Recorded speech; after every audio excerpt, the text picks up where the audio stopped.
नमस्कार दोस्तों, आज हम लेकर के हाजिर हैं फिर से नया टॉपिक। ठीक है, हमने डिस्कस कर लिया था वैद्युत क्षेत्र, और वैद्युत क्षेत्र के बारे में और भी डिटेल डिस्कस कर लिया था कि कौन से आपके पास वैद्युत क्षेत्र है। ठीक है, उसकी राशि क्या है आपके पास में, उसका मात्रा क्या है, ये सारी बातें हो गई थी। आज हम देखेंगे वैद्युत क्षेत्र रेखाओं की जो विशेषता होती है, वैद्युत क्षेत्र रेखाएं क्या होती हैं और उन रेखाओं की जो विशेषता होती है वो क्या होती है, इसको हमें डिस्कस करना है। ठीक है, सबसे पहले वैद्युत क्षेत्र रेखाएं क्या हमारे पास में। ठीक है, वैद्युत क्षेत्र रेखा ये क्या होती है हमारे पास में। ठीक है, तो वैद्युत क्षेत्र रेखा का मतलब होता है कि आवेश से, सुन लेना मेरी बातों को सही से, आवेश से निकलने वाला ऐसा वक्र, आवेश है, ठीक है, ये आवेश है। सपोज दैट इस आवेश से निकलने वाला एक ऐसा वक्र, या इस तरीके का वक्र हो सकता है, आपके पास दो आवेश हो, यहां पास इस तरीके का वक्र हो सकता है। ठीक है, तो कोई भी वक्र, एक ऐसा वक्र आपके पास में, ऐसा वक्र जिसके हर एक बिंदु पर, ठीक है, जिसके हर एक बिंदु पर खींची गई स्पर्श रेखा वैद्युत क्षेत्र की दिशा बताता है। ठीक है, क्या है आपके पास में वैद्युत क्षेत्र रेखा है, क्या है, एक ऐसे वक्र, आवेश से निकलने वाला एक ऐसा वक्र जिसके किसी बिंदु पर खींची गई स्पर्श रेखा वैद्युत क्षेत्र की दिशा बताता है, उसे हम कहते हैं वैद्युत क्षेत्र रेखाएं कहते हैं। ठीक है, आपको समझ में आया। ठीक है, अगर मान लेता हूं ये वक्र है, तो इसके इस बिंदु पर जो आपने स्पर्श रेखा खींची है, तो ये स्पर्श रेखा वैद्युत क्षेत्र की दिशा है। यहां पास अगर देखा जाए तो ये दिशा है, यहां पास देखा जाए ये दिशा है आपके पास में, तो ये आपके पास में वैद्युत क्षेत्र रेखाएं कहलाएगी कि जिसके किसी बिंदु पर खींची गई स्पर्श रेखा जो है वो आपकी क्या कहलाती है, वैद्युत क्षेत्र रेखाएं कहलाती हैं। ठीक है, तो मैं इसको लिख लेता हूं डिफिनेशन। ठीक है, आप करके तो इसकी डिफिनेशन लिखते हैं हम तब तक, क्योंकि टाइम ज्यादा लगेगा।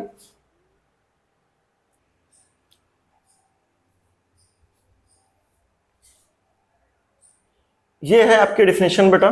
ठीक है, ये डिफिनेशन देखिए, विद्युत क्षेत्र भी मैंने समझाया आपके पास में, विद्युत क्षेत्र रेखा एक ऐसा वक्र होती है जिसके किसी भी बिंदु पर खींची गई स्पर्श रेखा उस बिंदु पर, आपके पास उस बिंदु पर विद्युत क्षेत्र की दिशा बताती है, इस बिंदु पर विद्युत क्षेत्र की दिशा बताती है। ठीक है, और उसके बाद बल रेखाएं जितनी सघन होती है, जितना नजदीक नजदीक होंगी, वहां पर विद्युत क्षेत्र उतना ही प्रबल होगा आपके पास में। ठीक है, फिर विद्युत क्षेत्र रेखाओं की विशेषताओं में से एक विशेषता ये हमारे पास में, ठीक है, क्या क्या विशेषता है आपके पास, बहुत ढेर सारी विशेषता इस बात के लेकर के अभी हम एक पहली विशेषता पढ़ने जा रहे हैं। ठीक है, वो क्या हमारे पास, विद्युत क्षेत्र रेखाएं धन आवेश से प्रारंभ होकर के ऋण आवेश पर समाप्त हो जाती हैं। मतलब आपके पास ये धन आवेश है, ये ऋण आवेश है, तो यहां से निकलेंगी तो इसमें समाप्त हो जाएंगी, यहां से निकलेंगी इसमें समाप्त हो जाएंगी, यहां से निकलेंगी समाप्त हो जाएंगी, ऐसे। ठीक है, आपके पास में ये इधर भी जाएगा आपके पास में।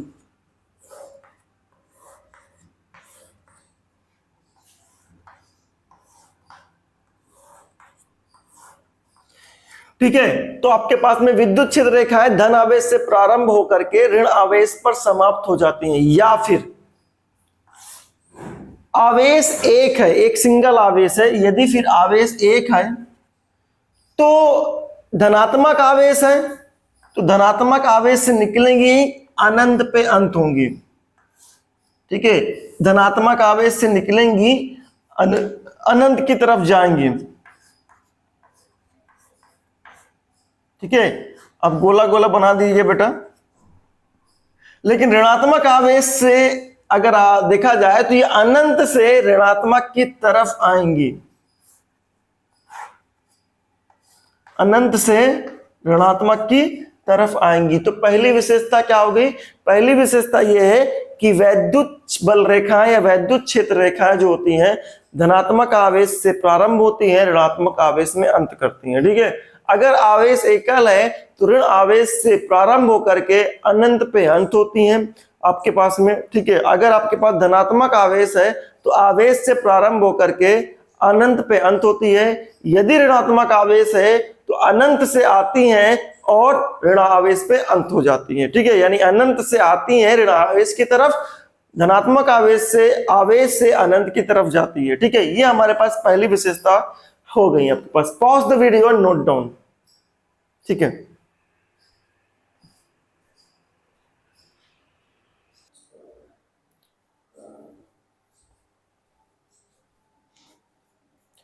दूसरी प्रॉपर्टी हमारे पास ये है कि दो विद्युत क्षेत्र रेखाएं कभी भी एक दूसरे को नहीं काटती, यानी दो रेखाएं एक दूसरे को नहीं काटती। अगर मैं देखूं एक रेखा ये है और एक रेखा ये है बेटा, ये दोनों रेखा एक दूसरे को प्रतिच्छेद कहीं भी नहीं करेंगी। क्यों?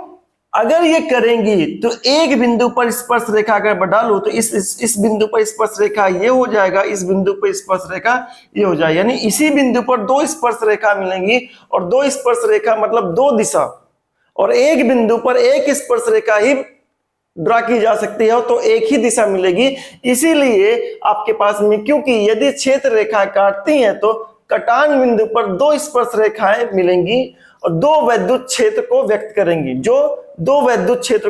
करेंगी, जो कि संभव नहीं है, ठीक है। यही कारण है आपके पास में कि जो विद्युत क्षेत्र रेखाएं हैं वो एक दूसरे को कभी भी प्रतिच्छेद नहीं करती हैं। अगर प्रतिच्छेद कर दी तो इस बिंदु पर जो होगा आपके पास दो रेखाएं मिलेंगी, ठीक है। दो स्पर्श रेखा मिलेंगी और दो स्पर्श रेखा मतलब दो क्षेत्र आपके पास विद्युत क्षेत्र, और एक बिंदु पर दो विद्युत क्षेत्र आपके पास में उसकी दिशा संभव नहीं है। इसीलिए ये दोनों आपके पास रेखाएं विद्युत क्षेत्र की ये कभी भी एक दूसरे को प्रतिच्छेद नहीं करेंगी, यानी कोई भी विद्युत क्षेत्र रेखा एक दूसरे को प्रतिच्छेद नहीं करती है, ठीक है। दूसरा, विद्युत क्षेत्र रेखा है सदैव चालक सतह के लंबवत होती है, यानी कोई आपके पास चालक है, धातु है,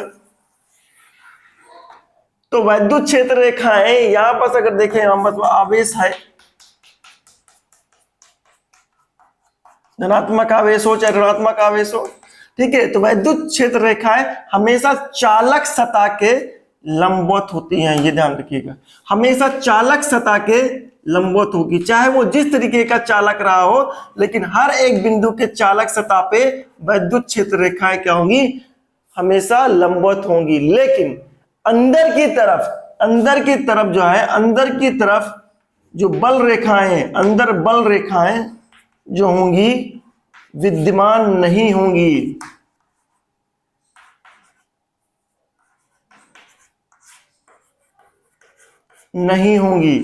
ठीक है। ये ध्यान रखिएगा, चालक के अंदर कोई भी आवेश विद्यमान नहीं होता है, अर्थात आपके पास कोई भी विद्युत क्षेत्र विद्यमान नहीं होता चालक के अंदर। ये ध्यान रखिएगा, जो भी होगा चालक के बाहर ही होगा, चालक सतह के बाहर विद्युत क्षेत्र जो भी होगा चालक के लंबवत होगा, चालक के अंदर विद्युत क्षेत्र नहीं होगा, विद्युत क्षेत्र शून्य होगा। कोई भी आवेश चालक के अंदर नहीं एग्जिस्ट करता है, वो आवेश भी शून्य होगा, ठीक है। चौथी हमारे पास प्रॉपर्टी है, कह रहा विद्युत क्षेत्र रेखाएं कभी बंद लूप नहीं बनाती है, मतलब इस तरीके का बंद लूप नहीं बनाती है, ठीक है। इस तरीके का बंद लूप नहीं बनाती है, ठीक है, कभी भी नहीं बनाती है, क्लियर है। वो एक आपके पास में एक से निकलेंगी तो दूसरी जगह एंड नहीं हो जाएंगी, कभी भी उस आवेश की तरफ नहीं आएंगी। जैसे धनात्मक से निकली तो उसी धनात्मक में आकर के नहीं मिलेंगी। मैं कहना चाह रहा हूं कि इस धनात्मक से निकली और इसी से आकर के जुड़ जाए तो ये हो जाएगा बंद लूप। तो विद्युत क्षेत्र रेखाएं जो होती हैं कभी भी बंद लूप नहीं बनाती हैं, आवेश से निकल गई तो वो दोबारा आवेश की तरफ, उसी आवेश की तरफ नहीं आएंगी तो बंद लूप बनेगा ही नहीं आपके पास में। तो जो आपके पास विद्युत क्षेत्र रेखाएं बल लूप आपके पास बंद लूप नहीं बनाती हैं। पांचवी जो प्रॉपर्टी है कि जब विद्युत बल रेखाएं होती हैं, ठीक है, बल रेखाएं या विद्युत बल रेखाएं अगर समानांतर है, विद्युत बल रेखाओं के बीच में समान दूरी है, विद्युत बल रेखाओं के बीच में अगर समान दूरी है बेटा, तो इसका मतलब है कि आपके पास विद्युत क्षेत्र क्या है? समान है। इसका मतलब विद्युत क्षेत्र क्या है? समान है। समान दूरी है तो समान दूरी, ठीक है, तो इसका मतलब क्या है? विद्युत क्षेत्र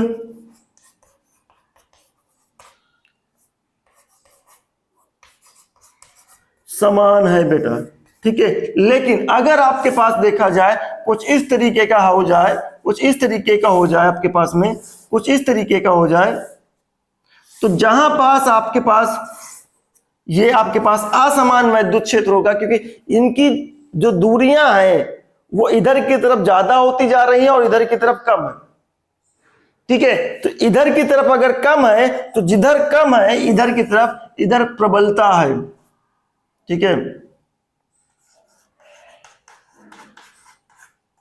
और इधर की तरफ क्या है, इधर की तरफ कहें हम वे आपके पास में कम है, क्षेत्र जो है कम है, ठीक है। आपके पास में वैद्युत क्षेत्र की जो प्रबलता है वो क्या है, कम है। इधर की तरफ वैद्युत क्षेत्र की प्रबलता क्या है, ज्यादा है। यानी जहां वैद्युत बल रेखाओं की जो घनत्व है, डेंसिटी, यानी जितनी संख्या में मात्रा में पाई जाएंगी वैद्युत क्षेत्र रेखाएं, जितनी ज्यादा आपकी घनत्व पाई जाएगी उस हिसाब से जानते हैं कि वो बल रेखाएं यहाँ पास आपके पास ज्यादा है तो प्रबलता ज्यादा होगी। अगर कम बल रेखाएं हैं तो प्रबलता कम होती है, ठीक है। Pause the video and note down. समझ में आया बेटा? कमेंट्स करके बता दीजिए समझ में आया है तो, ठीक है। आप पॉज करिए और वीडियो को लिखिए आपके पास में, ठीक है।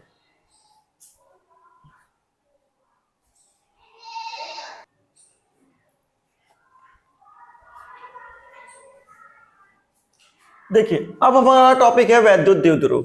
वैद्युत द्विध्रुव आघूर्ण, वैद्युत द्विध्रुव क्या होता है इसको समझते बेटा, ठीक है। वैद्युत द्विध्रुव समझने के लिए इस बात के लिए हमें फोकस करना है कि अगर हमारे पास दो आवेश आपके पास में एक आवेश आपके पास ऋणात्मक है और एक आवेश आपके पास धनात्मक है, ठीक है। यदि ये दोनों आवेश एक दूसरे से बहुत छोटी डिस्टेंस पर रखे हुए हैं, जिसको हम 2a कह सकते हैं, बहुत छोटी डिस्टेंस पर रखे हुए हैं जिसे हम 2a कह सकते हैं, ठीक है। आपके पास में 2a कह सकते हैं। ये बीच की डिस्टेंस कितनी है, 2a, ठीक है। तो अगर कोई दो आवेश अति अल्प दूरी पर रखे हुए हैं तो उससे बनने वाला निकाय वैद्युत द्विध्रुव कहलाता है, ठीक है। तो डेफिनेशन मैं बोलते जा रहा हूं, लिख जाइए, ठीक है। आपके पास में दो आवेश आपके पास में समान परिमाण एवं विपरीत प्रकृति के, ठीक है। कोई दो आवेश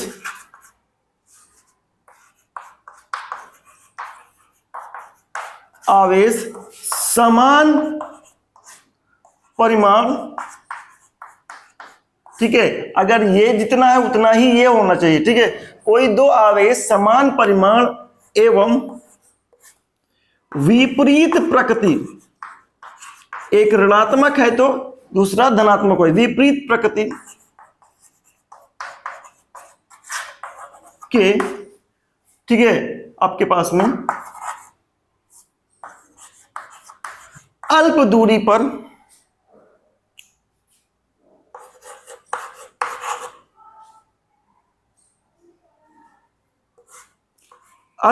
पर रखे हैं तो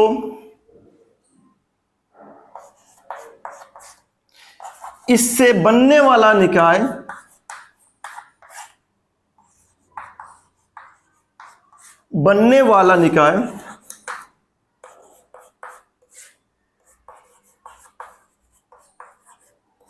वैद्युत द्विध्रुव कहलाता है,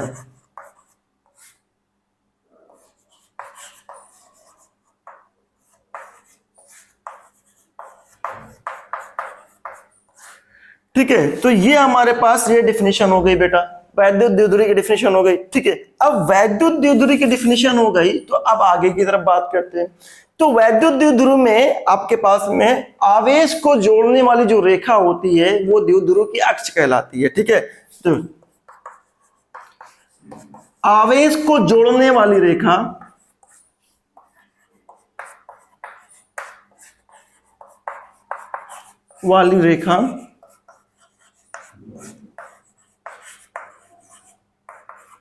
द्विध्रुव की अक्ष कहलाती है,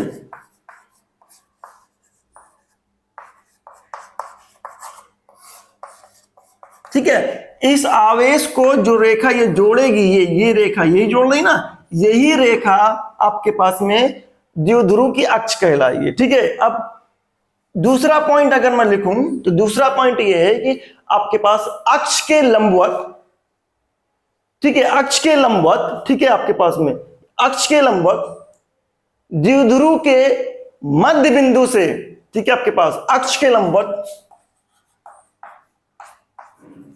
अक्ष के लंबवत एवं द्विध्रुव के मध्य बिंदु से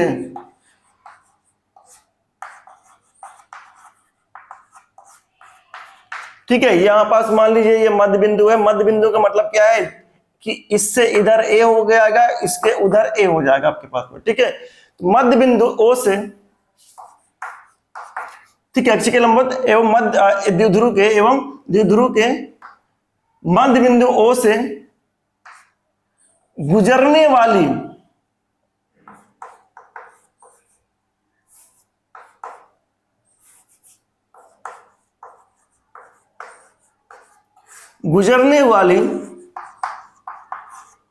वाली रेखा को,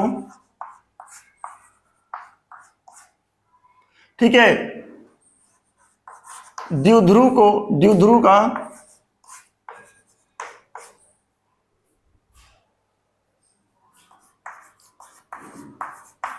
निरक्षीय अक्ष कहते हैं।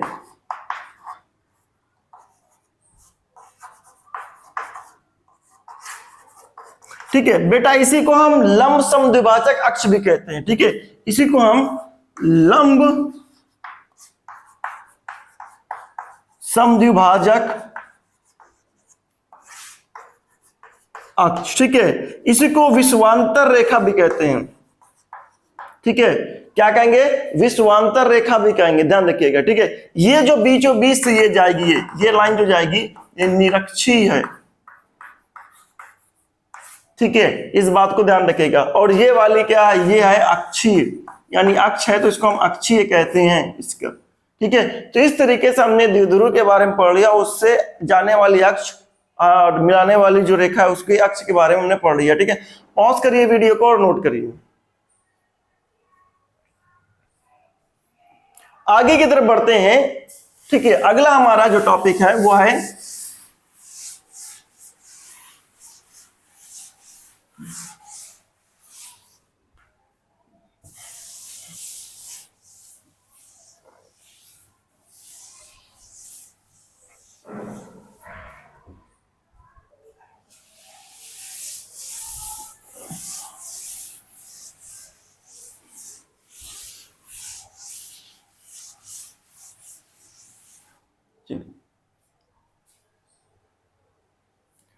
अगला हमारा टॉपिक है वैद्युत द्विध्रुव आघूर्ण। ठीक है, आपको पता है वैद्युत द्विध्रुव आघूर्ण क्या? एक आपके पास में आवेश है और ये यहां पास आपके पास एक ऋणात्मक आवेश, एक धनात्मक आवेश और एक ऋणात्मक आवेश अल्प दूरी पर रखे हुए हैं। ठीक है, अल्प दूरी पर रखे हुए, ऋणात्मक आवेश और धनात्मक आवेश हमारे अल्प दूरी पर रखे हुए हैं। इनके बीच की दूरी कितनी है? 2 है। ठीक है, इनके बीच की दूरी 2a है। तो अगर हम देखें तो कह रहा है कि वैद्युत द्विध्रुव आघूर्ण क्या है? वैद्युत द्विध्रुव आघूर्ण क्या है? ठीक है, आपके पास में, ठीक है, वैद्युत ध्रुव आघूर्ण में द्विध्रुव के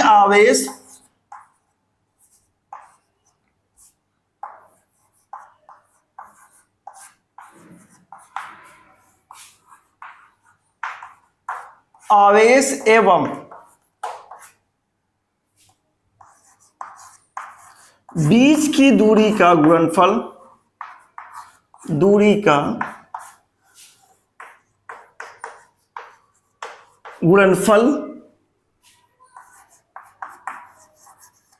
वैद्युत द्विध्रुव आघूर्ण कहलाता है।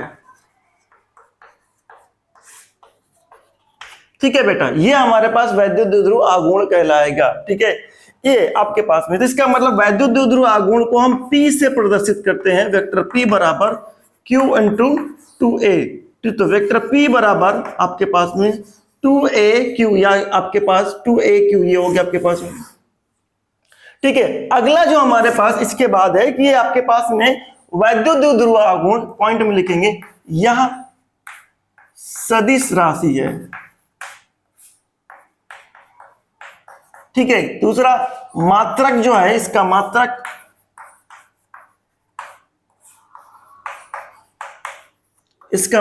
जो है आपके पास में, आपके पास दूरी और आवेश है तो आप लिख सकते हैं कूलाम गुणे मीटर, दैट इज आपके पास में cm लिख सकते हैं आपके पास में। ठीक है, आपके पास में उसके बाद तीसरा है वैद्युत द्विध्रुव आपके पास में आघूर्ण जो है वो अगर सदिश राशि है तो इसकी दिशा भी होगी। ठीक है, इसकी दिशा ऋणात्मक आवेश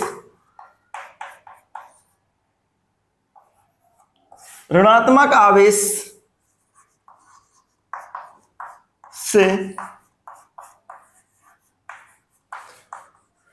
धनात्मक आवेश की ओर होती है।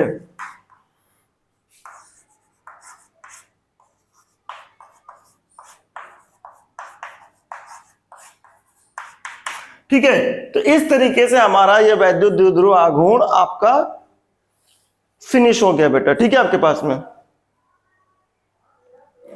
ठीक है, डिफिनेशन के अकॉर्डिंग द्विध्रुव के आवेश एवं बीच की दूरी का गुणनफल क्या कहलाता है आपके पास में? वैद्युत द्विध्रुव आघूर्ण कहलाता है।